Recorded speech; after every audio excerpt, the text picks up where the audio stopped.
Menurutku ya, bullying itu secara sederhana itu dapat menyinggung orang lain.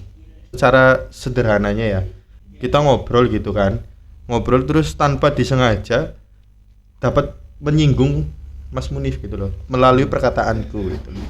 Kalau aku bullying itu ya kayak kita sengaja loh ngejek dari fisik maupun mentalnya dia gitu loh.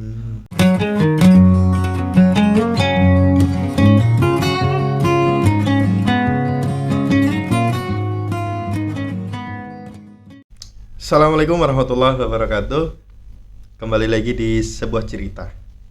Oke, kali ini masih bersama dengan partner saya, Mas Munif. Gimana kabarnya? Partner. Alhamdulillah sehat Mas Fatur. Alhamdulillah sehat. Lama juga. tidak bertemu ya. Waduh, udah berapa hari sih kita nggak ketemu?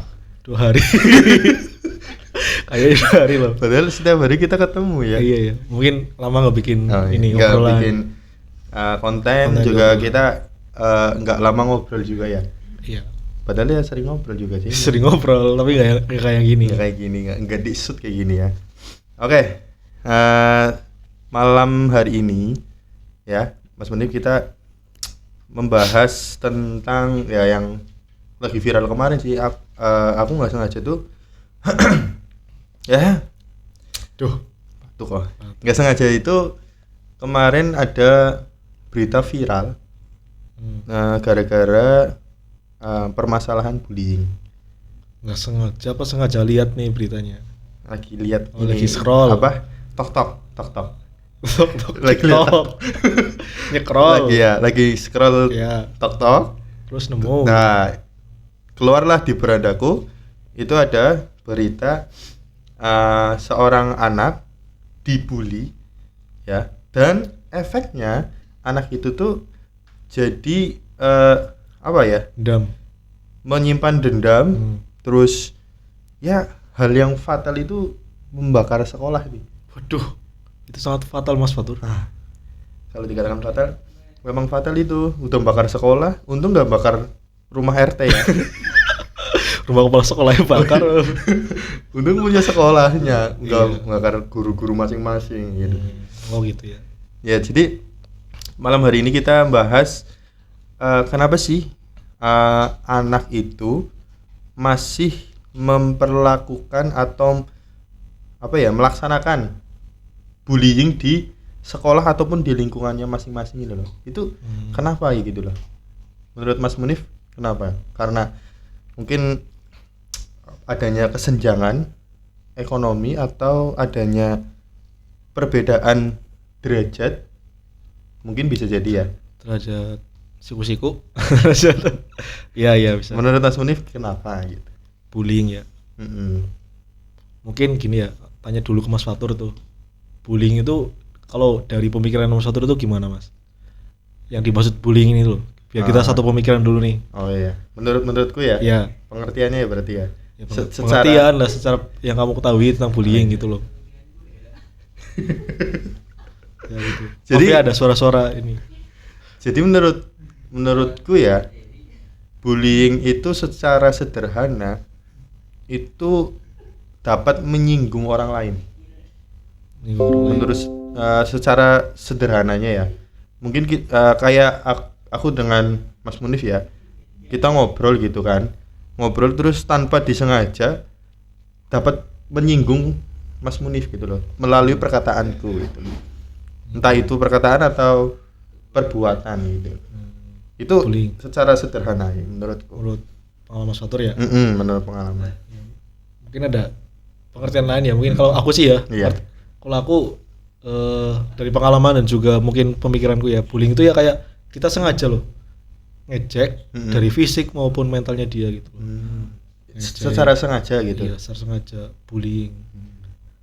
Mungkin juga bisa dari cara komunikasi yang salah, teman sama teman yang awalnya buat joke ya, buat candaan, tapi ternyata kok kesinggung itu kan bisa juga termasuk bullying kan. Berarti sebenarnya teman sama teman juga bisa seperti itu ya, terjadinya bullying ya. Walaupun teman akrab gitu apa ya.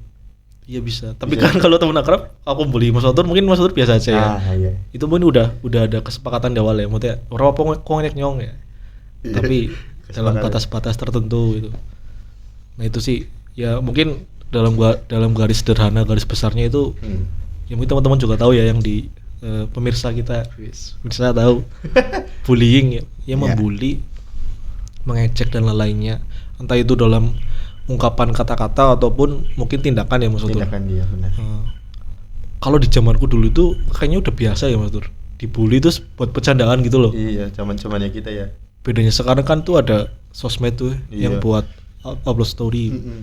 Terus jadi merasa gimana di storyin gitu. Storyin dia.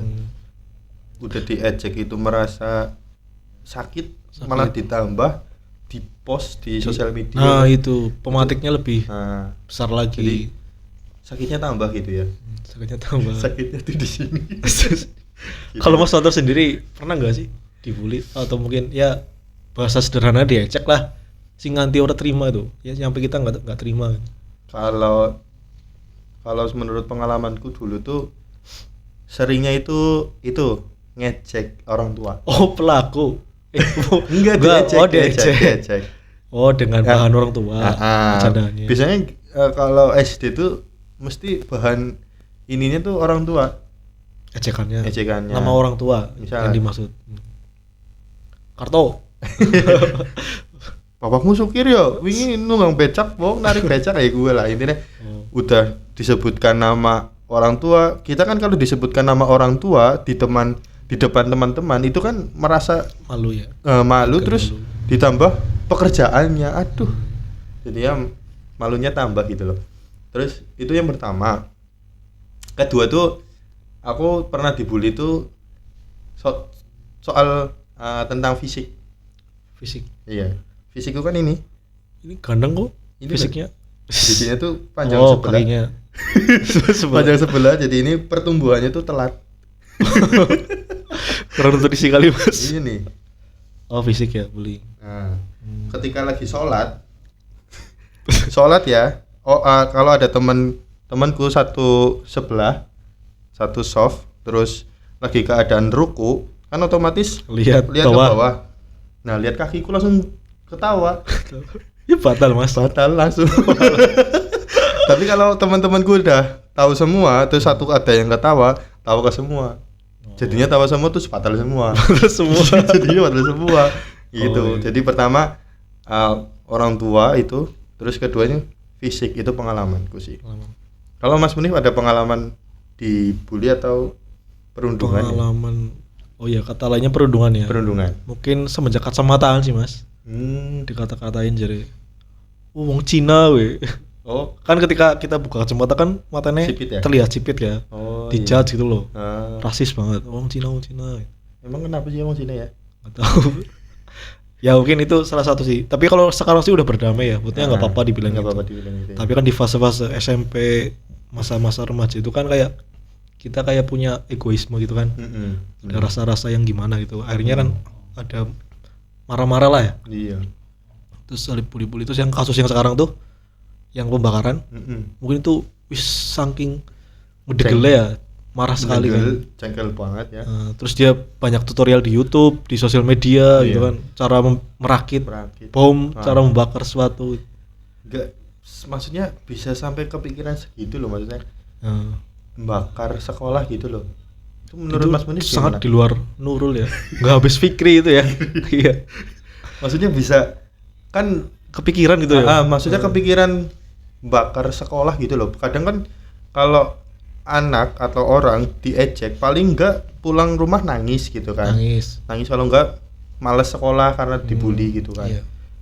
Itu kok sampai bakar Bakar sekolah gitu. Mungkin kenapa ya bisa gitu ya? Kalau aku sih ngelihatnya, yang pertama ini dari sisi lain ya. Berarti ini anak tuh punya keberanian yang sangat tinggi. Dalam arti dia ya berani berekspresi lah ya. Dengan bentuk yang mungkin agak kata kasarnya radikal gitu loh ya. Iya. Membakar sekolah gitu. Tapi dari sisi lain juga dia ini bisa dilihat dia kreatif sih sebenarnya. Sebenarnya ya. Bisa merakit sendiri terus punya rencana-rencana. Itu sisi yang lain ya. Tapi kalau sisi negatifnya yaitu tindakan yang terlalu berlebihan sih, Iya. cara berekspresinya gitu. Di umur dia yang baru SMP kalau nggak salah ya. SMP kalau nggak salah. SMP ya. Tapi kalau kita compare ke luar negeri malah lebih ngeri sih. Biasanya sampai pembunuhan itu kan anak-anak. Bulinya sampai pembunuhan? Enggak, cara balas dendamnya itu ditembak gitu. Waduh. Aku pernah baca sih di artikel gitu. Ya itu bentuk ekspresi juga. Mungkin bedanya di zaman kita sama yang dulu, kita itu ekspresinya nggak keterlaluan gitu ya Mas. Iya. Masih ada kayak rasa takut lah, tata keramanya gitu. Iya. Walaupun udah medegel ya, bahasa ngapaknya medegel ya. Jengkel, tapi jeruk banget ya jeruk banget. Larang hati nih. Enggak sampai berlaku seperti itu loh maksudnya. Bertindaknya nggak sampai berlebihan. Itu, iya. Ya kalau aku lihat sih kalau kasus ini ya pertama jelas sih dari sisi lingkungannya. Berarti kan yang disorot lingkungan sekolah ya. Berarti lingkungan sekolah ini mungkin atmosfer atau kulturnya kurang baik nih.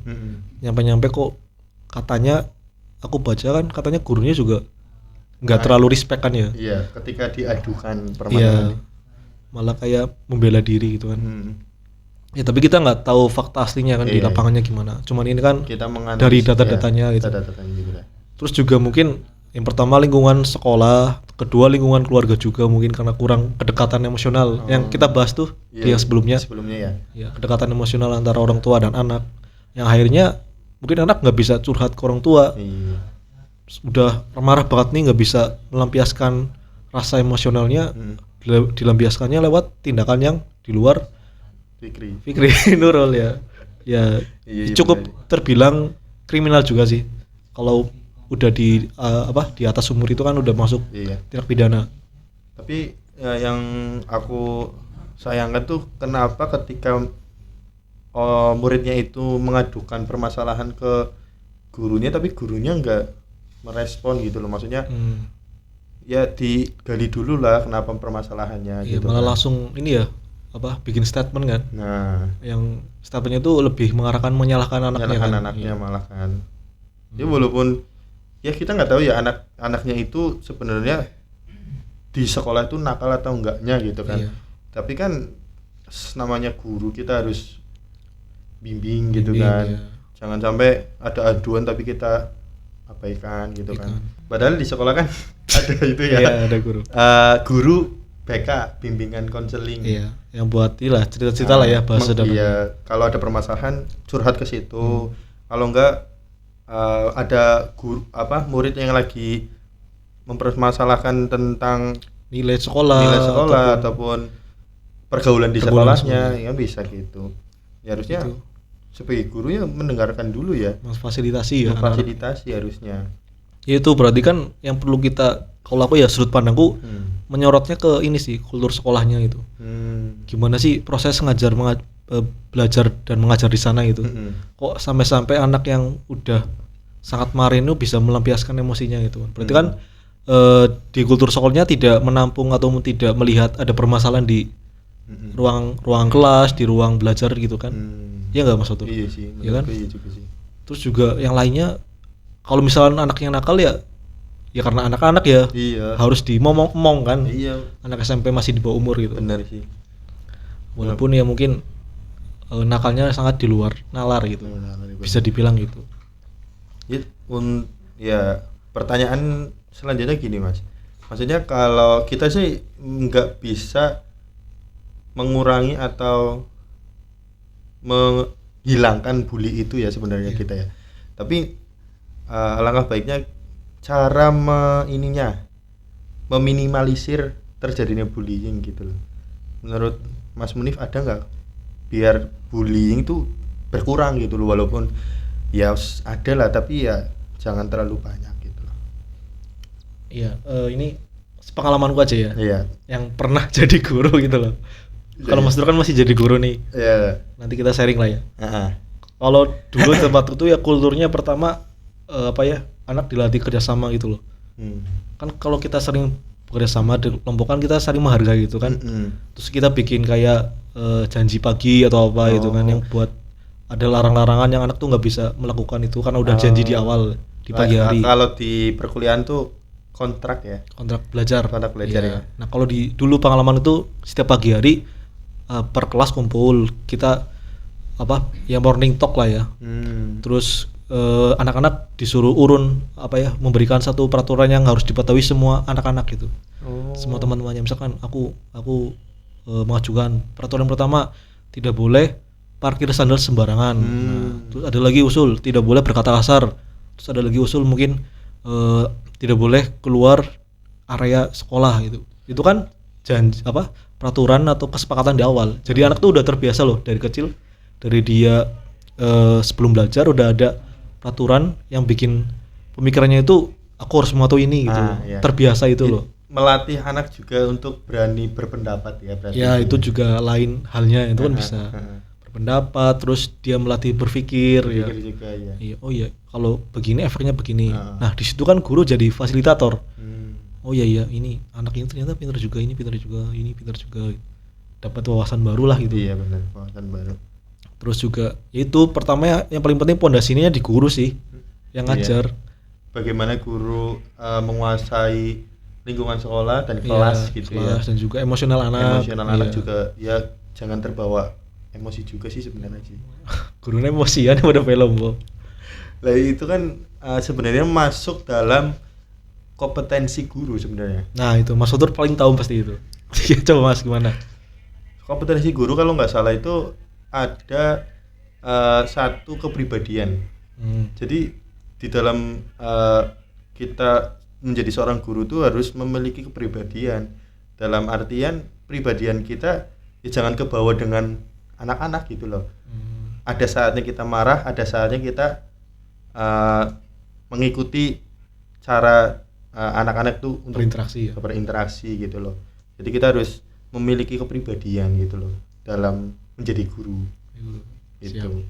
Terus sebenarnya sih masih banyak lagi, cuman ya lebih yang nomor satu kalau nggak salah itu kepribadian tentang kompetensi guru. Gitu sih. Itu yang aku jelasin itu ya mungkin prakteknya ya. Kalau secara mendasarnya pertama jelas SDM-nya yang tadi Mas Fatur bilang, kepribadian seorang pengajar.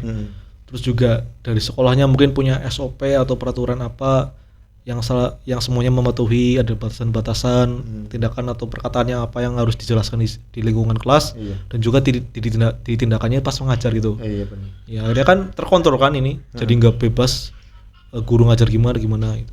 Metodologinya, cara ngajarnya gitu, medianya tuh. Yang kedua mungkin dari ya jelas orang tua sih ya, lingkungan orang tua. Iya. Orang tua juga harusnya berperan. Ya sangat berperan harusnya. Iya, nggak harus lagi ya memang sih. Udah wajib lah. Ya memang apa ya? Yang menurut itu pendidikan awal kan ada di rumah ya. Sebelum anak itu terjun ke pendidikan formal, pendidikan yang seharusnya awal itu kan di rumah. Ya itu orang tua gitu loh yang mendidik gitu. Ya, orang yang ada di rumah gitu. Terus betul sekali sih orang tua. Nah, itu kan kita sering nemuin ini ya, berita atau mungkin dengar maksud juga pernah dengar mungkin ketika anak diberlakukan misalkan di rumah orang tuanya kasar, itu ke bawah sampai sekolah itu anaknya jadi kasar sama temen ya.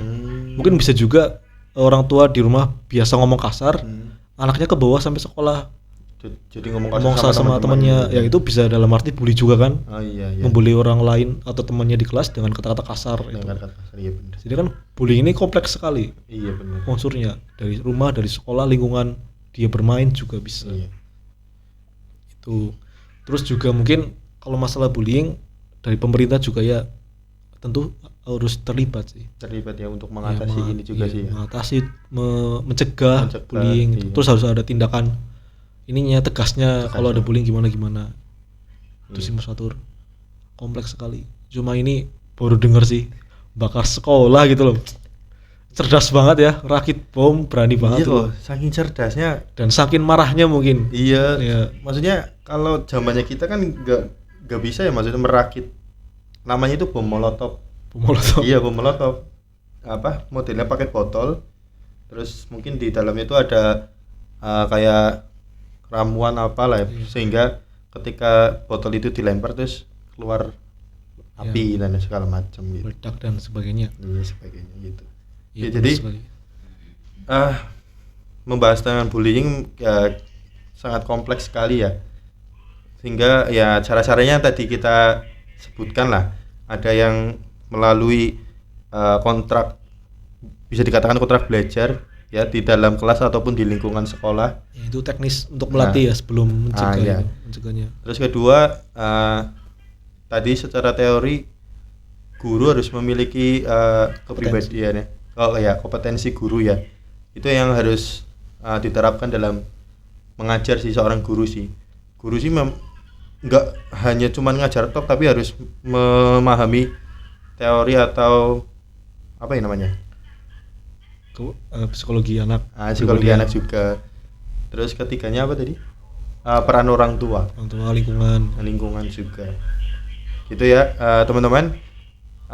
Bullying memang nggak bisa kita hilangkan, tapi kita bisa meminimalisir terjadinya bullying gitu loh. Ya seperti itu. Ada tambahan lagi Mas Muni? Untuk statement, closing statement. Ya mungkin kalau dari kecil ya kita biasakan berbicara dan mungkin membimbing anak itu nggak ada judgement juga sih. Judgement itu ya kayak ngata-ngatain loh, kamu bodoh, kamu ini gitu. Ya diusahakan kita sering mengapresiasi anak loh, biar dia itu punya rasa percaya diri tinggi, dan juga kita memuji atau mengapresiasi itu biar dia juga bisa mengapresiasi orang lain, kayak memuji orang lain gitu. Jadi kan lingkungannya sehat nih, nggak ngecek, nggak bully gitu. Akhirnya kan tumbuhnya lingkungan sehat, nantinya anak juga terbentuk secara kepribadian gitu. Di lingkungan rumah, lingkungan sekolah, lingkungan bermainnya. Iya benar. Kan? Kalau kayak gitu aku ingat kisahnya itu loh.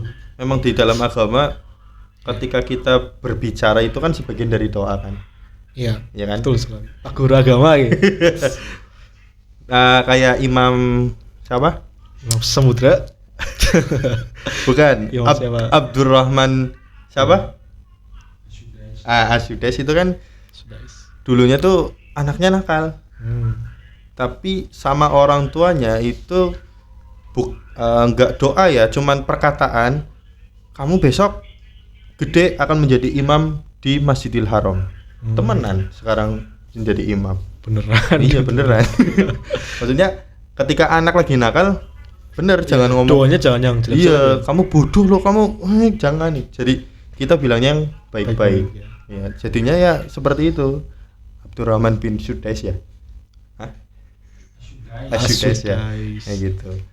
Kita harus mendidik anak tuh dengan cara yang terbaik lah menurut versinya masing-masing. Iya, dan keadaan masing-masing. Jadi seperti itu. Terima kasih buat teman-teman yang sudah menonton. Jangan lupa ini hanya pengalaman kita ya, pengalaman kita berdua ya. Jadi sudut pandang kita. Jadi mungkin ada yang salah dari perkataan kita, kami mohon maaf. Kalau ada yang positif, silakan diambil. Semoga menjadi kebaikan buat teman-teman semua. Amin. Terima kasih. Wassalamualaikum warahmatullahi wabarakatuh. Waalaikumsalam.